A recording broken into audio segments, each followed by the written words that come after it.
A very warm welcome to the video lecture series in History Class 12th.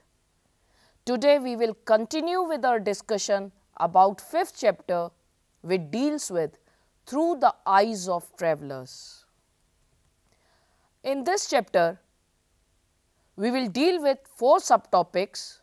2 we have already discussed. Those are Al-Biruni, the Asian traveler, Ibn Battuta, the traveler from Africa. Rest 2 are Francois Bernier, the European traveler, and various travelers and their accounts. In this session, we will discuss about Francois Bernier, the European traveler. Francois Bernier, the European traveler, gives information about Francois Bernier, comparing Mughal India, that is East, with contemporary Europe, that is West, in his travel account, Travels in the Mughal Empire. Understanding contemporary rural Indian society through Bernier's account and its verification from Mughal official documents. Influence of Bernier on Montesquieu and Karl Marx. Bernier contradicts himself.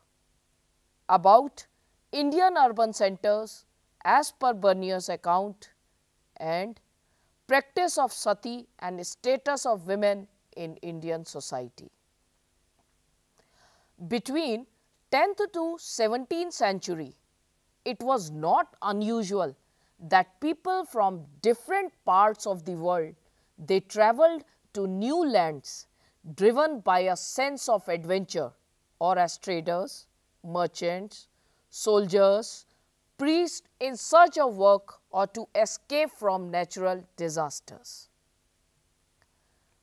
Those who visited new lands, they saw totally different world in terms of physical environment as well as social customs, languages, beliefs and practices of people. One such traveler was Francois Bernier, who came from France, which is a European country. He came to India in 17th century. About Francois Bernier. Like other European travelers as Barbosa from Portugal, French jeweler Tavernier, Italian doctor Manucci, Bernier was a Frenchman who came to Mughal Empire in search of opportunities. He was a doctor, political philosopher and historian. He stayed in India for 12 years and was very closely associated with the Mughal court as a physician to Prince Darashikoh. Darashikoh was the eldest son of Emperor Shah Jahan, and later on he was associated as an intellectual and scientist with Daneshmand Khan, who was a noble at the Mughal court. Comparing Mughal India, that is East, with contemporary Europe, West, in his travel account, Travels in the Mughal Empire. Bernier, he travelled to several parts of India and wrote his account on the model of binary opposition, where he represented India as far more inferior to the West, particularly France. Maybe his aim was to convey to policymakers and intelligentsia in Europe that whatever political arrangements they made in Europe was right and appropriate. He dedicated his major writings to Louis XIV, the King of France. His assessment about India was not always accurate and motivated with single aim to show India inferior than Europe. Still, his writings became very popular in Europe. His works reached masses in Europe due to printing, which is in contrast to the works in Arabic and Persian languages, which were generally not published before 1800 and were in circulation as manuscripts. Manuscripts means which were handwritten. Understanding contemporary rural Indian society through Burnier's account. Burnier's account of contemporary rural Indian society, it confuses historians rather than helping them in reconstructing its history. He presents certain situations which seem to be far away from reality. On the other hand, he presents some reality also. For example, according to Burnier, Mughal emperor owned all the lands and distributed it among his nobles, and this had disastrous effect on the economy and society of Mughal empire, whereas in Europe the land had private owners. Secondly, since land belonged to the emperor, so landholders could not pass on their land to their children. So landholders were not interested in long-term investments and expansion of production. This prevented the emergence of the class of improving landlords, which happened in Europe due to private property. This is according to Burnier. Now, there was no improving landlords who had a desire to maintain or improve this land in Mughal empire. So, in India happened a continuous destruction of agriculture, exploitation of peasants and decline in living standards of all sections of society except the ruling class. According to Burnier, Indian society is a mass of impoverished people in control of a small minority of a very rich and powerful ruling class. There is no middle class in India, according to Burnier. So, he perceived Mughal empire as an empire whose king was the king of beggars and barbarians, whose cities and towns were ruined, contaminated with ill air, and its fields overspread with bushes and marshy lands. And who is responsible for such bad state? According to Burnier, this is all because of crown ownership of land. And he wants that if European kings, they followed this Mughal model, then their kingdoms will no more be so rich, flourishing and well cultivated. Rather, it will turn into deserts and ruins, full of beggars and barbarians like in India, according to Burnier. So, he wants to prove that West is far more superior than East, and for this, he oversimplified the land ownership in India. Now, verification of Burnier's description from Mughal official documents. Nowhere in Mughal official documents state claims its sole ownership over land. Abul Fazl, the 16th century official chronicle of Akbar's reign, he describes the land revenue as remuneration of sovereignty. Now, this is a claim made by the ruler on his subjects for the protection he provided rather than as rent. This tax was neither rent nor land tax, but it was a tax on the crop. Now, Burnier's picture of Indian rural society was far from reality then. In fact, during the 16th and 17th centuries, rural society was characterized by social and economic differentiation. At one end were the big zamindars who enjoyed superior rights over land, and at the other end were the untouchable landless laborers.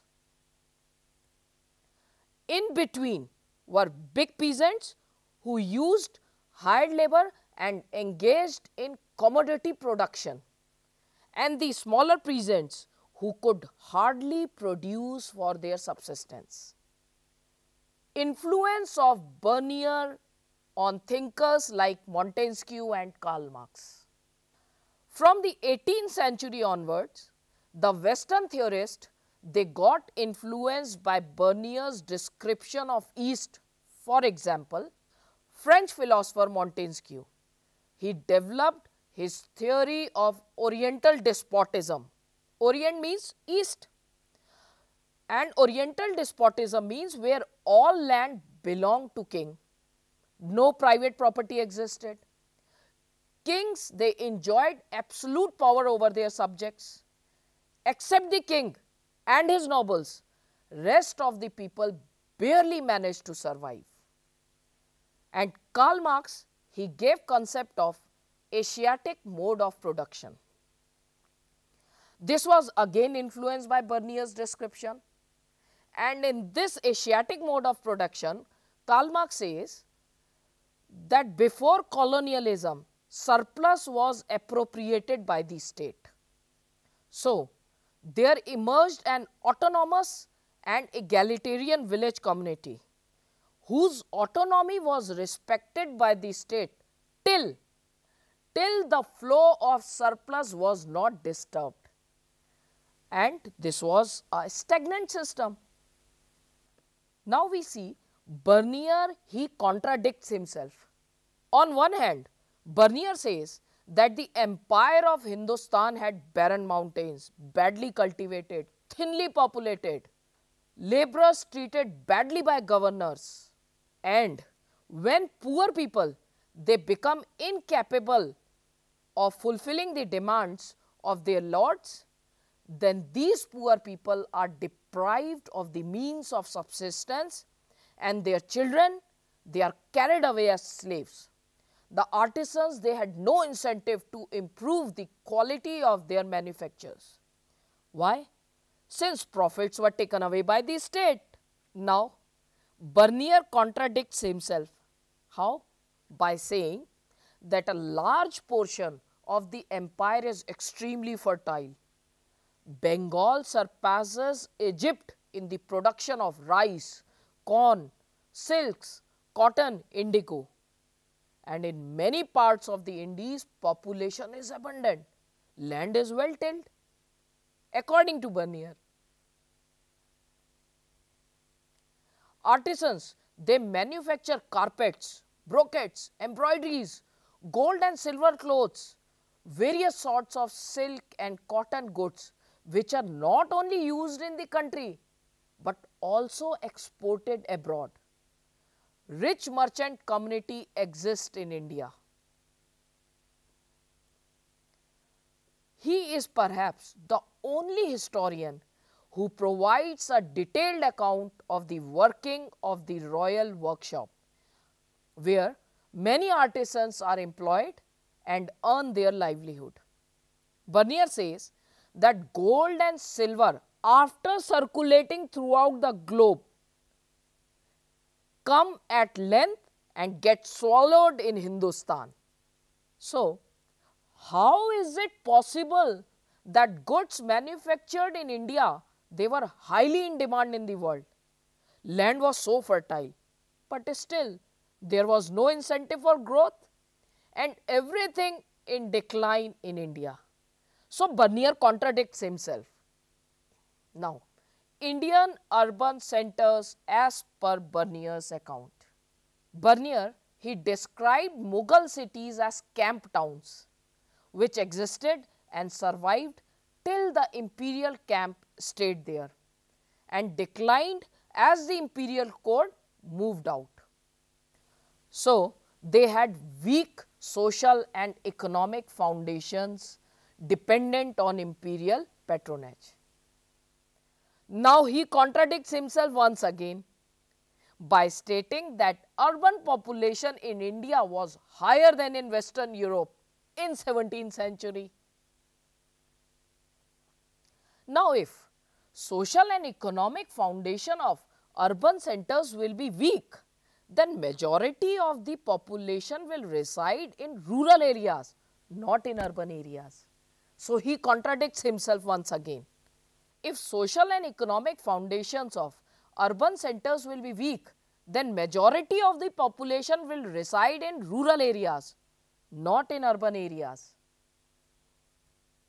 Above it, there were all kinds of towns, manufacturing towns, trading towns, port towns, sacred centers, pilgrimage towns, etc., etc. This indicates existence of rich merchant communities and professional classes. Merchants in urban centers, they were organized into their own caste cum occupational bodies. Other urban groups included professional classes as physicians known as Hakims or Vaidya, teachers known as Pandit or Mullah, Wakil or lawyers, painters, architects, musicians, etc. Some were dependent on royal patronage. They earned their living by serving their patrons, while still others they served ordinary people in the markets or bazaars. So here again Bernier was drawing an oversimplified picture of Indian urban centers despite the variety of nature. Practice of sati and status of women in Indian society. Practice of sati was a cruel custom in which widow was forced to burn herself alive on the pyre along with dead body of husband. Bernier has given a heart-touching description of the child sati in his travels in the Mughal Empire. Not surprisingly, Bernier chose this practice of sati as a marker of difference in the treatment of women in Western and Eastern society, again to show superiority of West over East. However, women's lives revolved around many other things besides the practice of sati. They actually participated in agricultural and non-agricultural production. At times, they took mercantile disputes to the court of law. It seems unlikely that women were confined to the private spaces of their homes. So, in this, we discussed about Francois Bernier, comparing Mughal India or East with contemporary Europe, that is West, in Bernier's travel account, Travels in the Mughal Empire. Understanding contemporary rural Indian society through Bernier's account and its verification from Mughal official documents. Influence of Bernier on Montesquieu and Karl Marx, and Bernier contradicts himself. About Indian urban centers as per Bernier's account, practice of sati and status of women in Indian society. In our next episode, we will discuss about the last subtopic of this chapter, that is various travelers and their accounts. Thank you.